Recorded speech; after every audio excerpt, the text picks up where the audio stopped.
It's round 6 of the 1957 Formula One World Championship, and the stakes have never been higher. Deep in the Eifel Mountains, surrounded by forests and folklore, lies a circuit so vast and so merciless, it humbles even the bravest drivers. 22.8 kilometers of twisted tarmac, 160 corners, blind crests, dramatic dips, and barely a moment's rest. The sun might be shining now, but give it 5 minutes, and you'll be caught in a thunderstorm, a fog bank, and possibly even a snowflake. Welcome to the Nürburgring, where the climate comes with options. It's not just a circuit, it's a living, breathing monster. But this isn't just another Grand Prix. No, this race promises to be one for the ages, a contest so intense, so brutally demanding, it will be talked about for generations. A defining chapter in the story of Formula One. So buckle in. The Nürburgring does not offer second chances. This is the alpha and the omega of Grand Prix racing.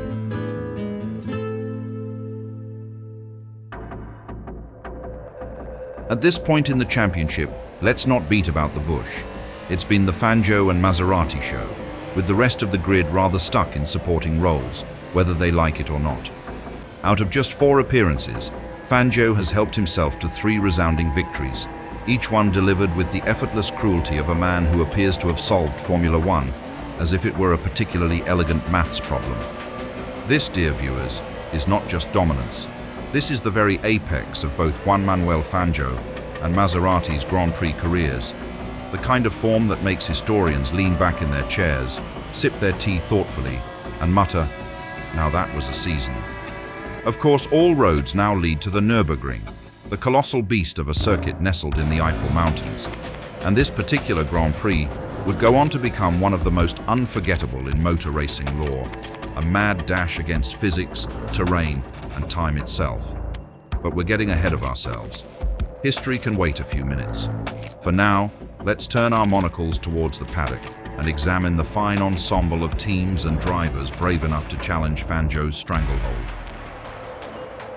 Ferrari has arrived to the ring with a broken formula.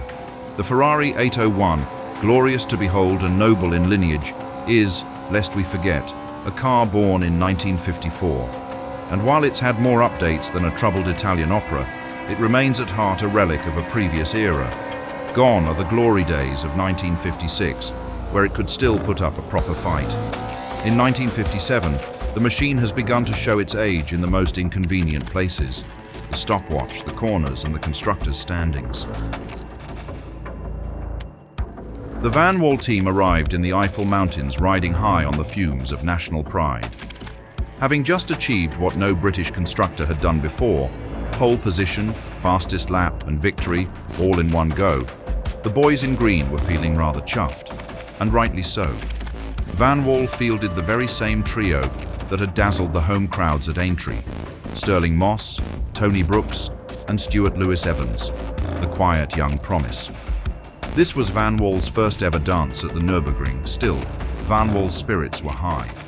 The British team came not just to participate, but to prove that Aintree was no fluke, that the Van Wall was not merely a fast car on home soil, but a proper contender on the world's most fearsome circuit.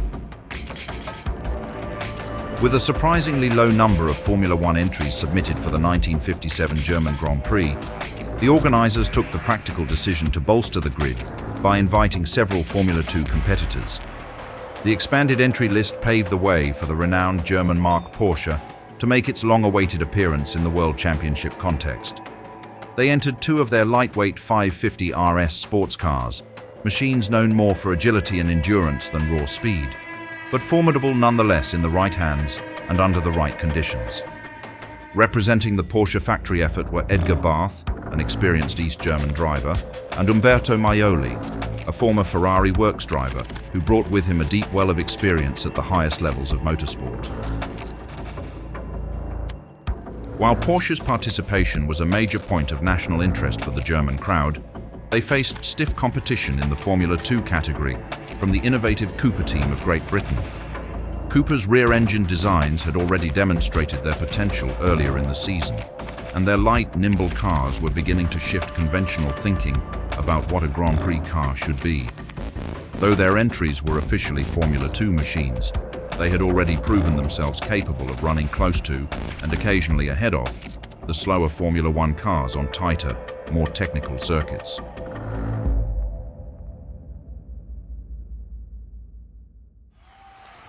Bei perfektem Wetter gab es keine Ausreden und mit staubtrockener Strecke und steigenden Temperaturen würde die Strategie eine entscheidende Rolle spielen. Unlike the damp and difficult conditions of the year prior, this time the gods of the Eifel offered a rare gift: 2 days of dry, warm weather. The Argentine maestro, now in a Maserati, wasted no time stamping his authority. On Friday, Fangio set an absolutely staggering lap of 9 minutes 25.6 seconds, obliterating his previous best by nearly 25 seconds, an eternity by racing standards. It was more than a benchmark, it was a message. Behind him, the Maserati team's preparations were anything but idle. Knowing full well that the soft Pirelli tyres wouldn't last the full Grand Prix distance on the merciless tarmac of the Nordschleife, the Modena crew drilled pit stops with military precision. Under the stern gaze of team manager Nello Ugolini, they managed to bring refueling and wheel changes down to an impressive 30 seconds, a figure as important as lap time in the long contest ahead. But Ferrari would not go quietly. Their top performer in qualifying was Mike Hawthorn, who once again proved that his blend of flair and bravery could unsettle even the most dominant foe. His lap was just 2.8 seconds slower than Fangio's, a gallant effort that placed him second on the grid.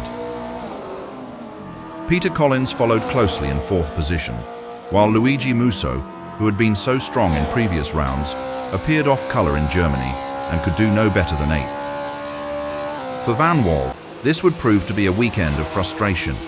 Despite fielding the same trio of talent, Brooks, Moss and Lewis Evans, they struggled to tame the Nürburgring's peculiar challenges. Suspension gremlins plagued the green cars through both days of practice.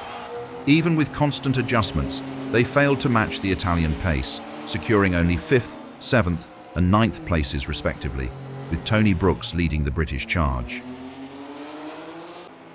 Further down the grid, a quiet story was unfolding. American driver Maston Gregory, representing Scuderia Centro Sud, made an admirable impression on his Nürburgring debut.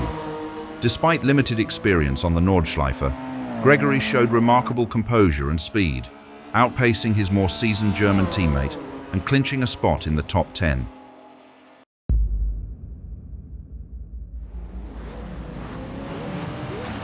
Und hier gingen die führenden Teams unterschiedliche Wege. Ferrari und Bahnwall, vielleicht ein Vertrauen auf Konstanz und mechanische Standfestigkeit, wählten den konservativen Ansatz. Volle Benzintanks von Beginn an, keine geplanten Stopps. Maserati hingegen entschied sich für einen mutigeren Kurs. Mit halbvollen Tanks und weicheren Pirelli-Reifen setzte die Mannschaft aus Modena auf Tempo und auf einen einzigen präzise ausgeführten Boxenstopp. Vor ihnen lagen 22 erwartungslose Runden über den Nürburgring. Insgesamt 501 Kilometer oder 311 Meilen. Ein Test nicht nur der Geschwindigkeit, sondern des Überlebens. Hier zögern selbst die mutigsten und nur die Größten bestehen. Meine Damen und Herren, halten Sie den Atem an. Der Moment ist gekommen. Die Motoren heulen auf, die Flagge ist oben. Und der große Preis von Deutschland 1957 startet jetzt.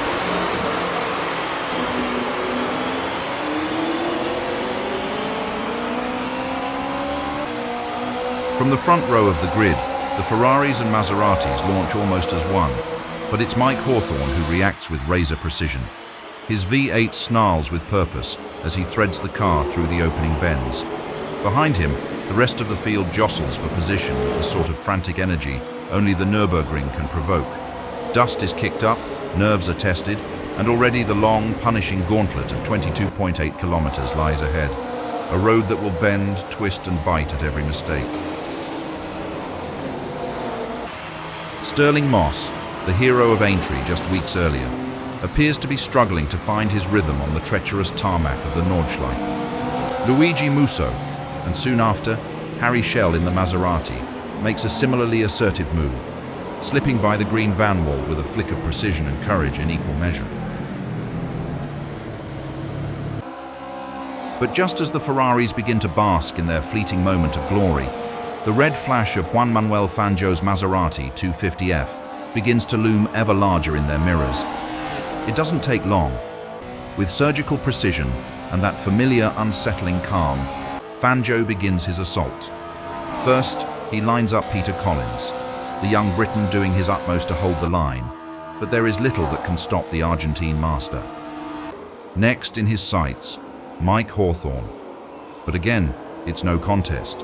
Hawthorn can only glance as the red nose of the 250F sweeps by in a display of grace and menace all at once. Fangio, now in the lead, begins to unleash the full fury of the Modena machine. Corner by corner, sector by sector, the gap to the Ferraris behind stretches almost visibly. The stopwatch confirms what the eyes suspect. The Argentine is not merely leading, he is disappearing. It's not just pace, it's poetry. Peter Collins, having watched the Argentine slip away over the past 2 laps, has had enough. With every gear shift, the young Englishman lays down his intent. He will catch the flying maestro ahead. But there's one problem. Between him and his target is Mike Hawthorn. Collins knows he must act fast. He charges hard and dives past Hawthorn, snatching second place. But the man in the bow tie isn't giving up so easily. Just a few corners later, Hawthorn fights back with typical British grit, retakes the position, and leaves Collins chasing once more. Tony Brooks begins to fade from the pace. His driving is steady but clearly cautious, and the field around him shows no mercy. In the span of a single lap, he's swept aside by both Stuart Lewis-Evans and Sterling Moss, his own teammates no less, as the Van Wall charge carries on without him. Meanwhile, at the very front, Juan Manuel Fangio is in a different universe altogether. While others wrestle their machines through the twists and terror of the Nordschleife, Fangio doesn't seem to fight the Nürburgring. He dances with it. Every lap, he adds precious seconds to his lead, gliding through the 14 miles of fearsome tarmac as if it were a casual drive through the Black Forest. You might say he's not even racing opponents anymore. He's racing time itself. And given that none of his rivals are in sight, one could forgive the man for thinking it's just another sunny Sunday in Germany. A lap later, young Jack Brabham, toiling away in a rather uncelebrated 16th place, finds himself on the wrong side of the Nürburgring's brutal temperament. His little Cooper, brave but outgunned, begins to cough and splutter with transmission problems, and the Australian pulls into the pits, his race over. Lap 10, and it's time for the first tactical chess move of the afternoon. Jean Behra becomes the first of the Maserati men to duck into the pits for his scheduled stop. Now, a pit stop in 1957 isn't quite the whirlwind blur of modern motorsport. No flying wheel guns or sub-2-second wizardry here. This is more tea-break than time attack. Mechanics calmly refuel, change tyres with deliberate care, and maybe even glance at the stopwatch for curiosity's sake. By the time Behra's car is ready to roll again, a small procession of rivals has already paraded past. 2 Ferraris and 2 Van Walls slip ahead during his leisurely intermission, and the Frenchman rejoins the race down in 8th place, left to claw his way back through a grid that isn't known for being particularly accommodating. Behind the untouchable Fangio, it's a merry little chase for second place. Mike Hawthorn and Peter Collins, the so-called Mon Ami mates, are at it again. Hawthorn leads, then Collins pounces, clean, crisp, and confident. But if history has taught us anything, it's that Hawthorn isn't one to let a pass go unanswered. And with Luigi Musso trailing behind, wisely letting the friendly duel unfold without interference, this contest for second is far from settled. Lap 11, and the Nürburgring claims another victim. Stuart Lewis-Evans, who had already begun to struggle with his gearbox a few laps earlier, now finds himself completely out of options. With a sickening crunch, the last of his gears gives up the ghost. There's no limping back to the pits this time, not even a gentle cruise. Lewis Evans has to pull over and park it trackside. Also, on lap 11, Harry Schell dives into the pits for Maserati's second scheduled stop of the day. It's a routine affair by 1950s standards, which means a fresh splash of fuel, a change of tires, and a quick chat about tire pressure. After the stop, Schell rejoins the race in 7th place, now trailing his teammate John Behra. And what do you get when you combine a slow-paced pit stop and a stubborn wheel nut? Well, Juan Manuel Fangio knows the answer: chaos. The maestro pulls into the Maserati pit, having carved out a 30-second cushion over the chasing Ferraris. And yet, for all his brilliance on the track, not even Fangio can race a jammed wheel nut. As Fangio calmly watches from the cockpit, probably the only calm soul on the pit lane, the stop drags on and on. And just like that, a flash of scarlet, Peter Collins and Mike Hawthorne roar past the stationary Maserati. By the time the car is finally released, 81 seconds have evaporated into the Nürburgring air, an eternity in the language of Formula One. Fangio returns to the track in 3rd place and begins what history will remember as one of the greatest comebacks the sport has ever seen. Meanwhile, further down the field, far from the thunder of the front-running Maseratis and Ferraris, Umberto Maioli was busy carving out a respectable performance of his own in the Formula 2 category. Piloting his agile Porsche 550 RS, the Italian veteran held 2nd place in the F2 class, tucked just behind Edgar Barth, who was leading the F2 fight in the sister car. On lap 12, just as he was settling into a rhythm and closing in on Barth, the Porsche's engine gave out without mercy. With a plume of smoke and a heartbreakingly silent coast, Maioli was forced to park the car by the side of the circuit. His race and his hopes of an F2 victory were over. Und da ist er, Peter Collins, der junge Brite wirkt ruhig und selbstbewusst, führt dieses außergewöhnliche Grand Prix weiterhin an. Sein Ferrari 801 schnurrt wie ein blutgefütterter Tiger. Was für eine Demonstration der Kontrolle vom Jungen aus Kidderminster. Lap 14, and the Ferrari duel ignites once more. Mike Hawthorne, already a fan favorite here at the Nürburgring, thanks to his trademark bow tie and fearless driving, begins to pile the pressure on Peter Collins. Hawthorne darts out from the slipstream and seizes the inside line. Mike Hawthorne takes the lead, snatching it from his teammate with all the style and aggression that's made him one of the most exciting drivers on the grid.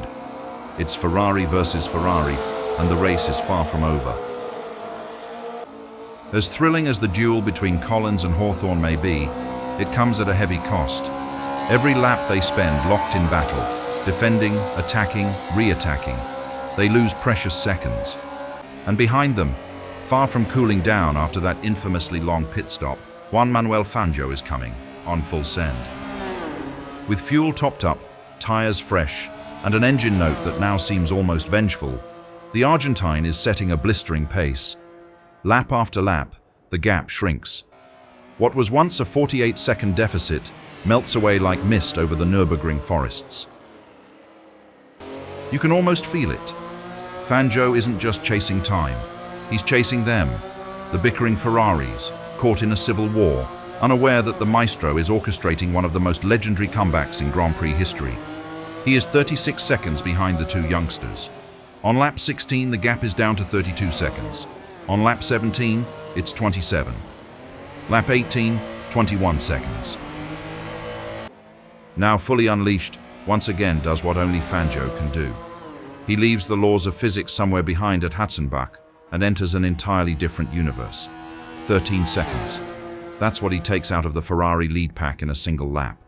13 seconds. The gap, once a yawning chasm after that torturous 80-second pit stop, is now only 8. And suddenly, the Ferrari pit wall is no longer watching a duel. They're watching a storm. At trackside, the Ferrari pit signals spring to life. Urgent, bold, and unmistakable. Team manager Romolo Tavoni, hands clenched in frustration, sends a message to both Collins and Hawthorne. Più veloce, faster. Because what they're witnessing is unbelievable. Fangio, who just a few laps ago was sipping water and sitting calmly in the pits, has turned the impossible into a probability. Collins and Hawthorn may have been enjoying their little duel for the lead, but those pit boards now scream something else. The maestro is coming. Run.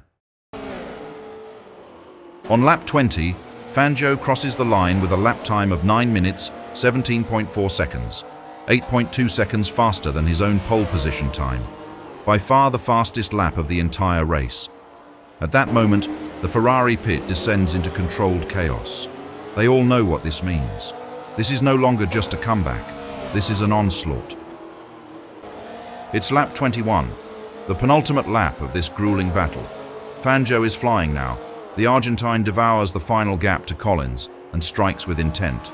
But Peter Collins isn't about to hand over second place without a fight. What follows is a thrilling duel. The two warriors seem locked in a relentless tug of war. Then, Fangio finds the opening. His car dances through the forest like it's on rails, pulling clear by car length after car length.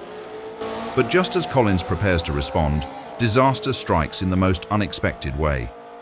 Fangio's right rear tire kicks up a small stone, nothing unusual on a road circuit like the Nürburgring. But this one is perfectly placed, perfectly timed, and it slingshots straight into Collins' windscreen. The Brit lifts instinctively, blinking, stunned. For a moment, he's not a racing driver, but a human being trying to gather his senses at 250 kilometers per hour. He doesn't crash. He holds it, but he has to back off. And now, only one target remains, Mike Hawthorn. The Englishman, well aware of what's unfolding behind him, knows full well Collins has vanished from his mirrors, and the old devil himself, Juan Manuel Fangio, is right there, breathing down his neck, the warning unmistakable. Hawthorn throws everything at the Nürburgring, wringing the neck of his Ferrari with all the grit and heart he's got. But to Fangio, chasing down the lead like a man possessed, what he sees ahead is no longer a car in command. It's a scarlet machine twitching under the weight of pure pressure. A Ferrari nervously dancing on the edge of control. And no man alive could bear that pressure for long, not when it's Fangio in your mirrors. The four-time world champion closes in with frightening calm, shadows Hawthorn's every move, and then, without a moment's hesitation, strikes. If Fangio gets past Hawthorn, it's all over. The fifth world title will be his. A blink later, it's done. It's not just a pass, it's a coronation. The old master, in his twilight, delivering one of the most astonishing performances the Nürburgring has ever seen. As Juan Manuel Fangio begins the last lap of the Nürburgring, his heart must be a battlefield of emotions. Ahead lies the checkered flag, and with it, immortality. Behind, the memory of an impossible chase still burns fresh. He has hunted down two Ferraris, erased a 48-second deficit, and now leads the German Grand Prix after the most extraordinary comeback in Formula One history. And yet, triumph walks hand in hand with tension. His Maserati 250F, a machine pushed to its absolute limits, now pleads for mercy. Fangio, ever the master of machinery, senses every vibration, every flicker of resistance. The tires are worn, the brakes are cooked, and the gearbox has been through a storm. The crowd, sensing the climax of something historic, rises in unison.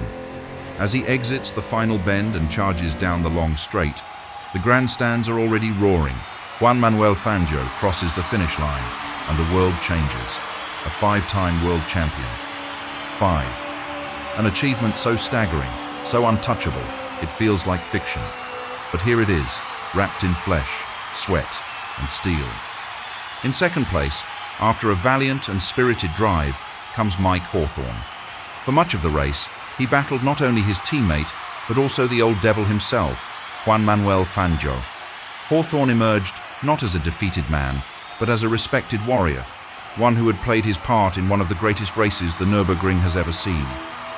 Third place goes to Peter Collins, who shared the honor and the burden of leading the Scuderia's charge. Collins too was passed by Fangio in the latter stages, but not without offering resistance. He may have surrendered position, but not pride. In fourth, we find Luigi Musso, the quiet craftsman of Ferrari. While the cameras and commentators follow the duels up front, Musso executed a clean and focused race. He avoided mechanical issues, stayed out of the fray, and brought his car home where others faltered. And finally, in fifth place, Stirling Moss. While he never truly factored into the battle for victory, his presence in the top 5 is a testament to his never-say-die attitude. With 6 rounds completed and just 2 remaining, the shape of the 1957 World Championship is all but settled at the top, yet wide open just behind. At the summit, untouchable, unshaken, and now crowned for the 5th time, stands Juan Manuel Fangio, the man who redefined the limits of racing. With 34 points, the Argentine's triumph is already mathematically unassailable. From Buenos Aires to the Nürburgring, Fangio demonstrated both supreme skill and veteran cunning. His comeback at the German Grand Prix will be spoken of for generations to come. He is, officially, the 1957 Formula One World Champion. 5 titles, an unprecedented milestone. But while the crown has been claimed, the contest beneath it is far from over. In second place sits Luigi Musso, the resilient Italian with 16 points. A win in the non-championship Rams race and several strong finishes in Grand Prix competition make him a standout performer for Ferrari in an otherwise turbulent season. Just behind him with 13 points is Mike Hawthorn, Britain's fast-talking, faster-driving hero. Hawthorn has shown both pace and pluck this season, and if reliability stands by him, he could still claim the runner-up spot in the championship. So, dear viewers, that's it, the end of a Grand Prix that will echo through racing history. 2 monumental achievements, sealed on a single afternoon. Juan Manuel Fangio, already a master among men, has become the first 5-time world champion. And the way he did it, a record-shattering drive, a furious comeback, and a final act of racing genius, will be spoken of as long as motor racing lives. But the story isn't finished. The championship is still on, the throne may be taken, but the court behind it is still very much in battle. And next, we trade the forests of Germany for the sun-drenched coastlines of Italy, as we head to the capital of the Abruzzo region, Pescara, a monstrous street circuit carved from mountains, villages, and madness. So don't go far, dear viewers, because if you thought the ring was something, wait until you see Pescara. And as always, if you enjoyed the ride, give the video a like, subscribe for more vintage Formula One, and share it with fellow racing romantics. We'll see you on the roads of Italy.